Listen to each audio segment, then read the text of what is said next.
scripture reading today comes from the book of Matthew, chapter 5, verse 23 to 24.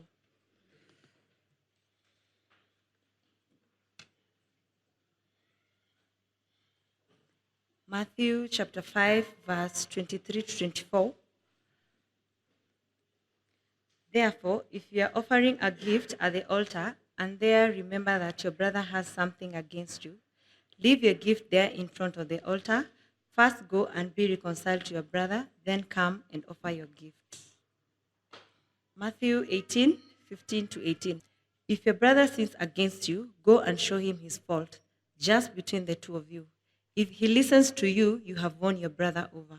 But if he will not listen, take one or two others along, so that every matter may be established by the testimonies of 2 or 3 witnesses.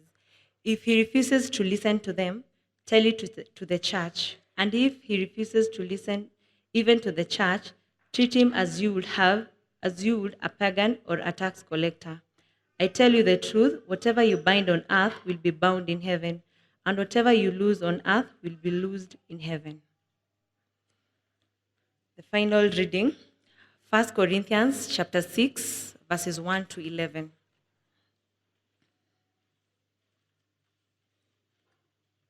First Corinthians 6, verse 1 to 11. If any of you has a dispute with another, dare he take it before the ungodly for judgment instead of before the saints? Do not know that the saints will judge the world? And if you're to judge the world, are you not competent to judge trivial cases? Do you not know that we will judge angels? How much more the things of this life? Therefore, if you have disputes about such matters, appoint as judges even men of little account in the church. I say this to shame you. Is it possible that there is nobody among you wise enough to judge a dispute between believers? But instead, one brother goes to law against another, and this is in front of unbelievers. Therefore, verse 7. The very fact that you have lawsuits among you means you have been completely defeated already. Why not rather be wronged? Why not rather be cheated? Instead, yourselves cheat and do wrong, and you do this to your brothers. You do not know that the wicked will not inherit the kingdom of God? Do not be deceived. Neither the sexual immoral, nor the idolaters, nor adulterers, nor male prostitutes, nor homosexual offenders, nor thieves, nor the greedy, nor drunkards, nor slanderers, nor swindlers will inherit the kingdom of God. And this is what some of you were, but you were washed, you were sanctified, you were justified in the name of the Lord Jesus Christ and by the Spirit of our God. And that's the word of God.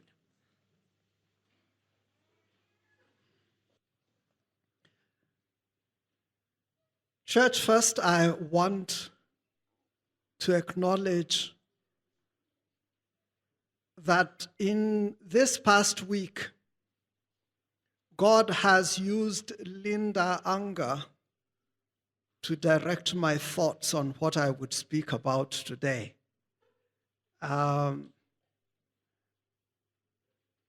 We, your pastors, as far as I know, I'm not the only one, we do not generally hear directly from God.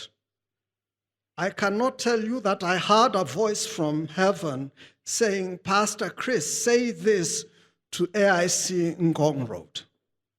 Rather, God's leading to us is through the prompting of the inner spirit and his word, and sometimes he uses his people. It was very clear to me and to the other pastors what this month was going to be about. We did, the first Sunday was resisting the temptation to sin. The second Sunday was repenting of sin.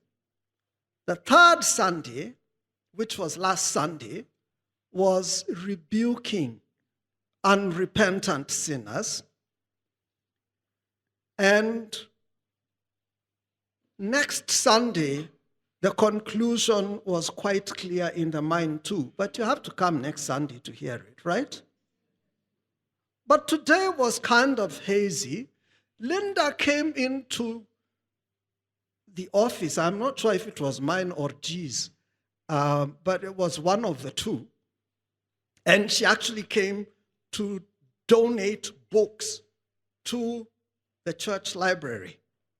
And she asked me a question, and you know how a spark just goes in your mind, bang. And I said to her, the Lord sent you. He sent you to make it clear to me. Because I'd even asked G. Pastor Alan was on leave, so he was not allowed to think. I'd even asked G, and normally we will help each other with these kinds of things. G had no clue. I was left out on a limb by myself until Linda came. So thank God for Linda. If you don't like what I'm saying today, don't blame her. God just sent her to tell me what to say. 3 passages were read to us. This is to give us the complete background. Really, we're going to be looking at Matthew chapter 18. That's where our focus is. Matthew chapter 18, from verses 15 to 18, which was read to us. That's our focus, but the other passages were read to give us the kind of background we need for today's lesson from the Word. So put your finger there in Matthew chapter 18.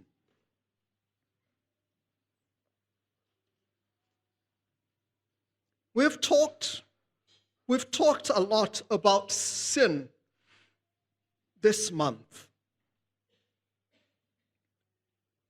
One of the consequences of sin in the church is broken relationships within the body. So today we want to talk about rebuilding relationships damaged by sin.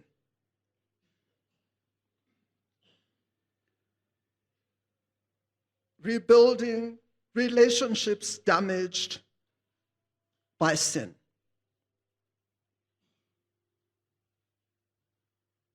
It is often the case that you and I will sin. And sometimes when we sin, as we have mentioned before, our sin affects other people.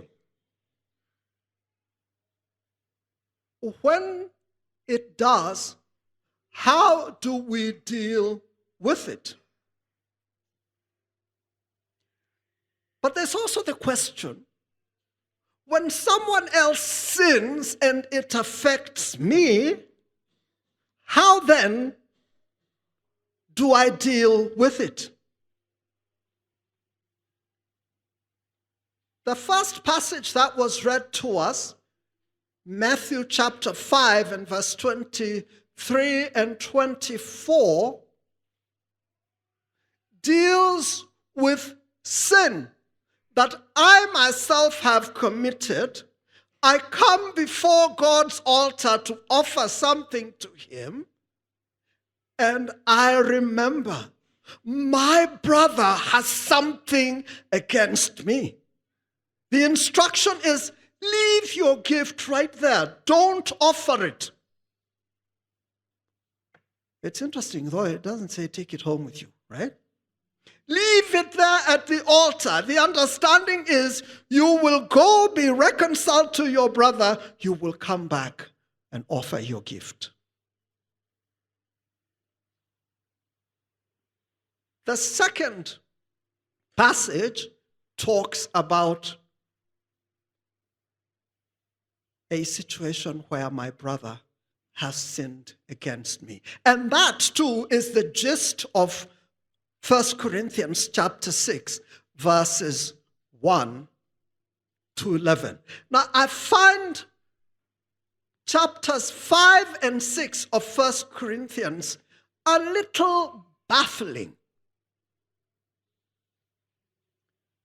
Chapter 5 talks about the blatant sexual immorality of a kind that wasn't even practiced among the heathen. That a man was living with his father's wife. So there is, the blatancy of it, but there is sexual sin involved. When you go to chapter 6 and start at verse 12, it's talking again about sexual immorality. In this case, seems to focus on temple prostitution. And the Corinthian argument in support of such practice. And then you've got, in between these two passages, you've got verse 1 to 11 of chapter 6, and it's talking about people taking each other to court. And you wonder, Apostle, as the young people of Nairobi say, did your mind chew lock? What's happening? You are talking about sexual immorality, and then you're talking about sexual immorality. Juxtaposed between them is something that almost looks irrelevant to the other two. But appearances, I guess, can be deceiving. My suspicion is that a lot of the conflicts that the Corinthians had with each other had to do also with their sexual behavior. And that should not surprise us. In 1 Thessalonians chapter 5, when he's the same apostle talking to the Thessalonians about sexual purity, he says in verse 3, it is God's will that you be holy. To avoid sexual immorality and handle your body in a manner that pleases God. And then at the end of it, he says that in this manner, no one may wrong his brother.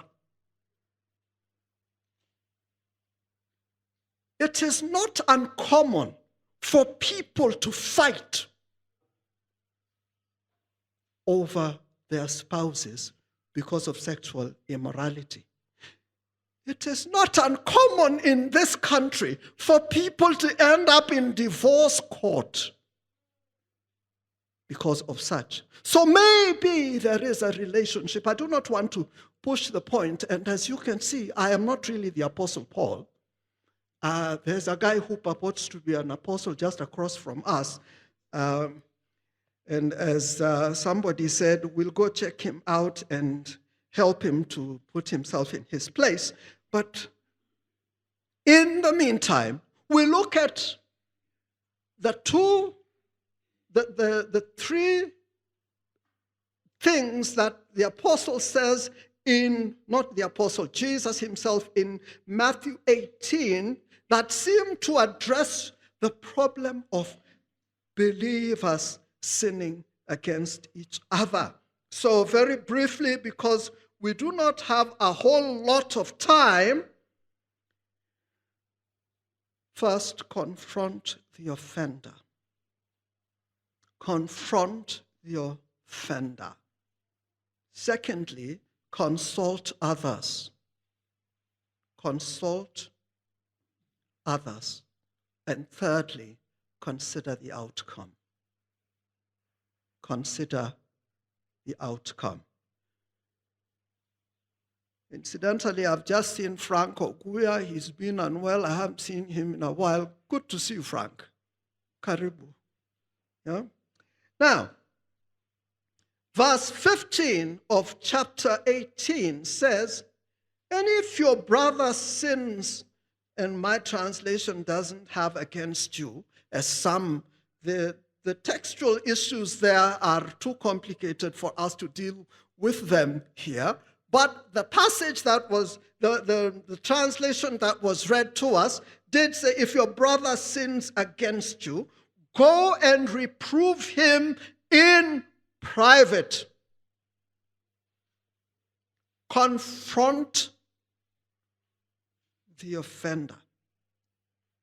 Now, this, by the way, is true whether you are the one sinned against or you are the one who has sinned against another. In our relationships with each other, God does not expect me to expect of you anything. God places all the responsibility for relationships on the individual.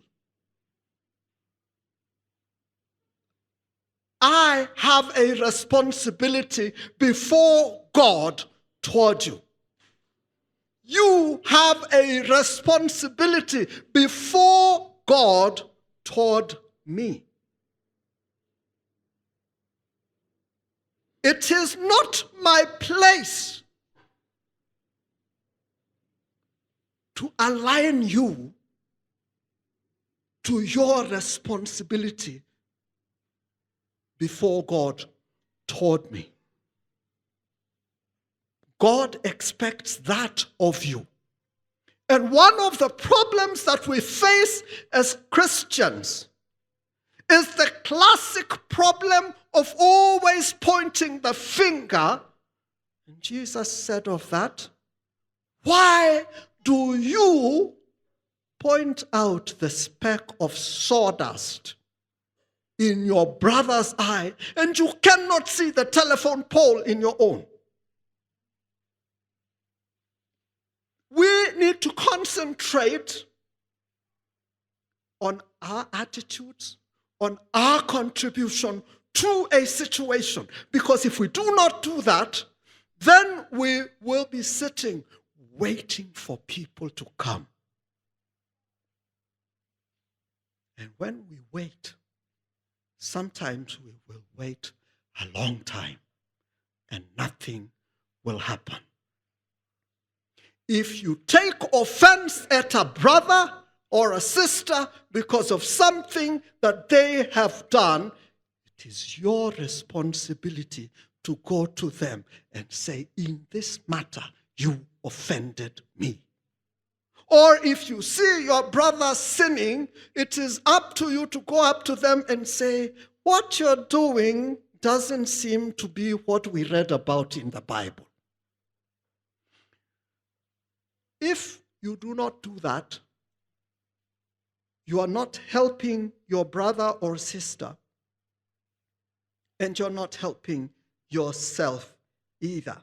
So 2 things about confronting the offender. First of all, do not shut it in. Do not do nothing. Because if you do nothing, 2 things are likely to happen. One is you will get resentful and then you will get bitter.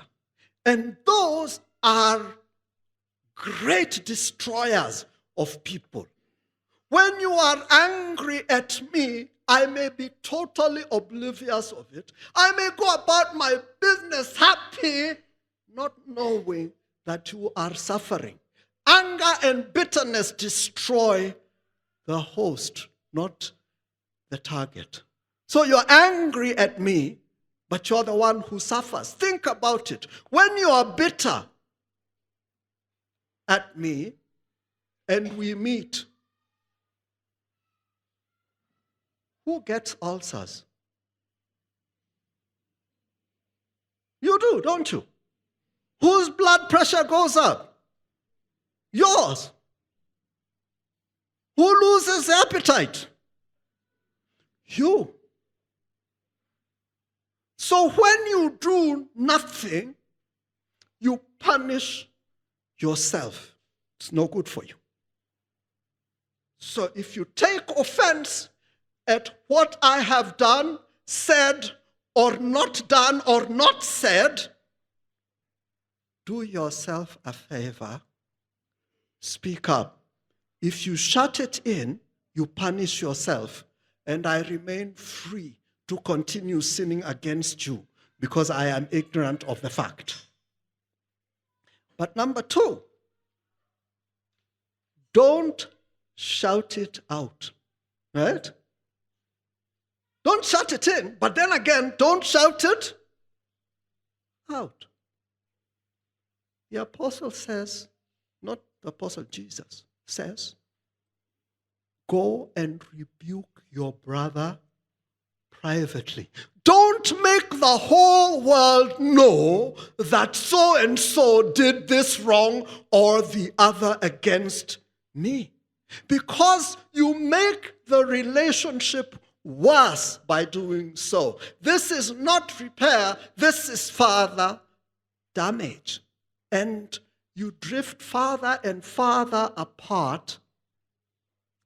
And the thing is, sometimes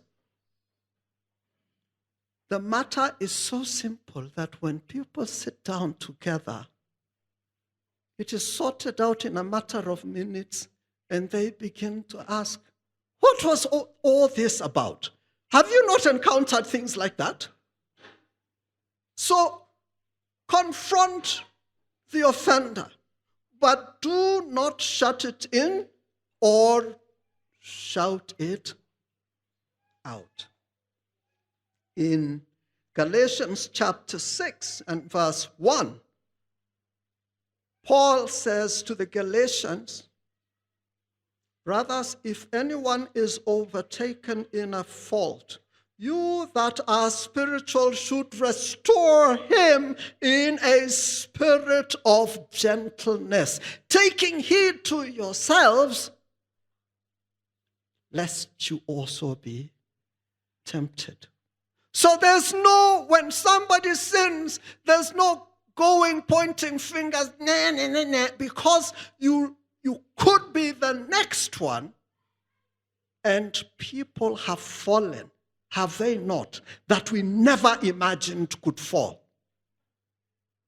So we must be ever vigilant. But secondly, there are situations where we need to consult others. Because it's possible that you will come to me and say, Pastor Chris, you did this and that, you said this and that, and I'm really upset about it. I don't like it. Or, Pastor Chris, I saw you doing this or the other, and I don't think a Christian should do that. Leave alone a man of God. And I can tell you, so who you think you are to tell me what to do or what not to do. Don't you know your place? You're speaking to your pastor. Now, if that happened, are you to walk away and say, okay, I guess I am just an ordinary parishioner. It's too bad I addressed the wrong person. No! If I refuse to listen to your rebuke, it is your responsibility to walk up to Professor Ngohio, Chairman Mwenze, Pastor Alan, and say, excuse me, Pastor, excuse me, Chairman, excuse me, Professor, but Pastor Chris did A, B, C, D. I have been to him, I have talked to him, and he has rebuffed me. Could you help me? Take one or two other people with, so that you can confront the issue. Now, there is no guarantee then that I will listen either. I could even say, step aside, otherwise I shall curse you. And some people will flee in fear. But the point is, if you have sinned, you have sinned. So, confront and then consult. Part of the reason for this is to establish the facts. When we confront and then we bring other people along, you tell your side of the story, I tell my side of the story, and sometimes you could be wrong. It's quite possible that we see things that aren't really there. We can be misled. And other believers will come in to say, I think you saw this wrong. Or they will confirm to me and say, Pastor Chris, this thing doesn't look good. You need to do something about it. So establish the facts, and it says, in the presence of 2 or 3 witnesses. But secondly, you need to eliminate misunderstandings. Because sometimes when people are talking and it's just the 2 of them, I have often found that instead of talking, we shout at each other, we accuse one another. There is no opportunity to listen to the other person. And when you bring in a witness or 2, the discussion is moderated and we can eliminate the misunderstandings and the facts will remain stark. Then we can deal with them.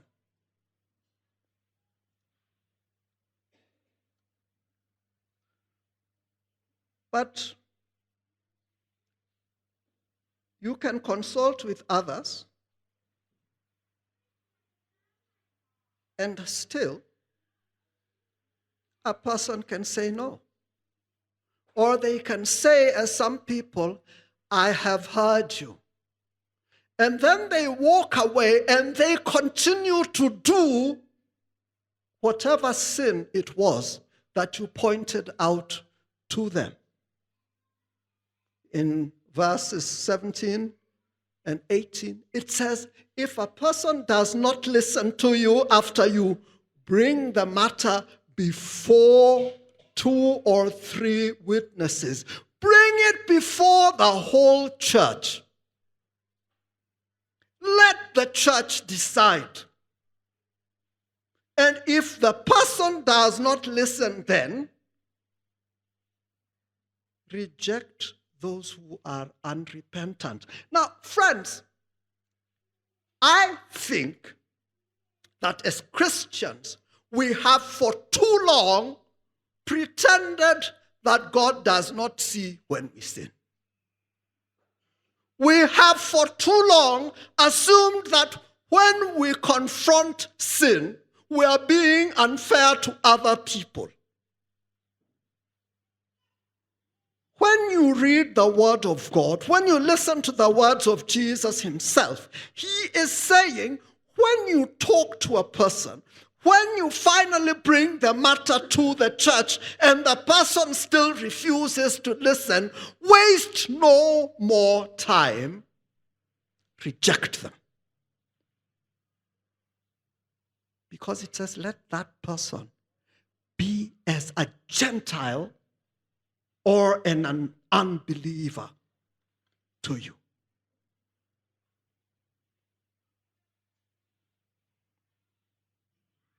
In verse 18, we are encouraged to recognize the divine role in this activity because it says, I say to you, whatever you shall bind on earth shall be bound in heaven. And whatever you loose on earth will be loosed in heaven. Not loose, okay? Kenyans have a way of confusing loose and loose, right? Loose is to untie, right? Loose is when it gets lost. We are talking about loosing, setting free, untying. Whatever you bind on earth will be bound also in. Now, here, friends, is the bad news. This is what that means. If we as a church declare you a Gentile and an unbeliever because of your blatant and shameless sin,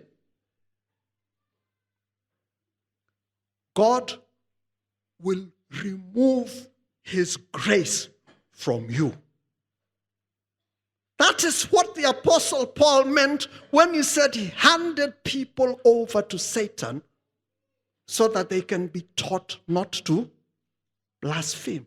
He wanted this man who was living with his father's wife to be handed over to Satan for the destruction of the sinful nature, so at least his spirit can be saved in the day of the Lord Jesus.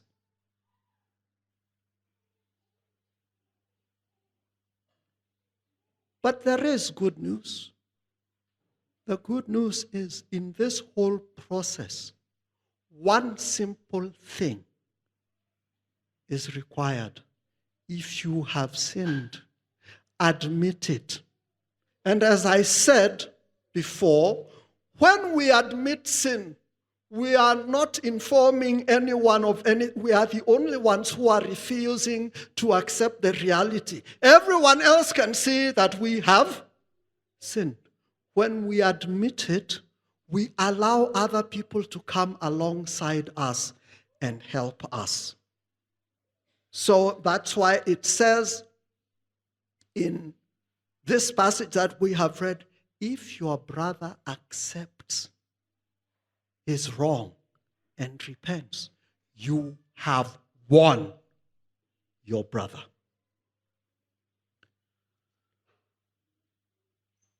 Next Sunday, we conclude this mini-series on dealing with sin, and then in July we will start again with believing. And we will not tell you what's there in July. You come and see. But let me ask that we take the matter of sin seriously as a people of God. We cannot continue to ignore sin. We cannot continue to live in sin as if we have not been rescued from it. And there are measures that as a church we ought to take when a person does that. Now, let me say this, friends. If there is something that scares me, as your pastor, it is having to come to you and say to you, we are handing you over to the devil because you have refused to repent of your sin. But mark this, I was not called to be an entertainer. That I am capable of. I can sing, I can crack jokes, I can do crazy things. But I was not called to be an entertainer. Your pastors and your elders were called to serve the Lord, to shepherd his flock. And the shepherd has a rod that sometimes is used on the sheep when they stray. This is not to scare you, but it is to tell you, I am scared already. Because if I have to, I will. I will not rush to it. None of us will. The Bible gives us a path through which you can be restored without having to be made a public spectacle of. But if all else fails, we will obey the word of God, even if it makes enemies of the people we serve. Our benediction from the book of James. Therefore, putting aside all filthiness and all that remains of wickedness, in humility receive the word implanted, which is able to save your souls. But prove yourselves doers of the word, and not merely hearers who delude themselves. For if one is a hearer of the word and not a doer, he is like a man who looks at his natural face in a mirror. For once he has looked at himself and gone away, he has immediately forgotten what kind of person he was. Now may the grace of our Lord Jesus Christ and the love of God and the fellowship of the Holy Spirit be with you all now. Amen. Go in peace. The Lord bless you. Have a good week.